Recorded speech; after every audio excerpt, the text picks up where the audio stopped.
আসসালামু আলাইকুম রহমতুল্লাহ। সম্মানিত দর্শক মণ্ডলী, আজ আমি আপনাদের দেখাবো কিভাবে লেখার মধ্য থেকে লিঙ্ক রিমুভ করবেন। কারণ আপনি যদি যে কোনো একটি ওয়েবসাইট থেকে, যেমন এখানে উইকিপিডিয়ার একটি পেজ ওপেন করা হয়েছে, এখানে দেখতে পাচ্ছেন অনেকগুলো লিঙ্ক আছে।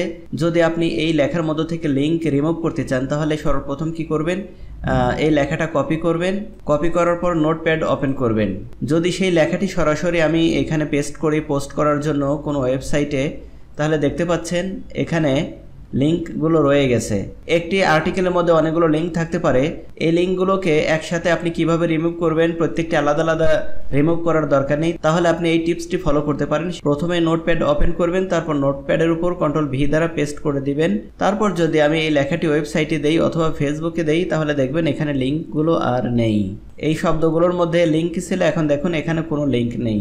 তাহলে লেখার মধ্য থেকে কিভাবে লিঙ্ক রিমুভ করতে হয় সেই বিষয়টি আপনারা বুঝতে পেরেছেন, যে নোটপ্যাডের মধ্যে কোনো লেখা পেস্ট করার সাথে সাথে সেই লেখার মধ্যে আর কোনো লিঙ্ক থাকে না। আর এই লেখাটি যদি আমি সরাসরি এখানে পেস্ট করতাম তাহলে এই ফেসবুকের মধ্যে লিঙ্ক চলে আসতো। পোস্ট করার দরকার হলে ফেসবুক হোক অথবা কোনো ওয়েবসাইট হোক, পোস্ট করার জন্য আপনি এভাবে ব্যবহার করবেন। আশা করি খুব সহজে লিঙ্ক রিমুভ করতে পারবেন। এ ধরনের আরও গুরুত্বপূর্ণ কিছু টিপস আপনাদের সাথে শেয়ার করব ইনশাল্লাহ। সে পর্যন্ত আমাদের চ্যানেলটি সাবস্ক্রাইব করে আমাদের সাথেই থাকুন।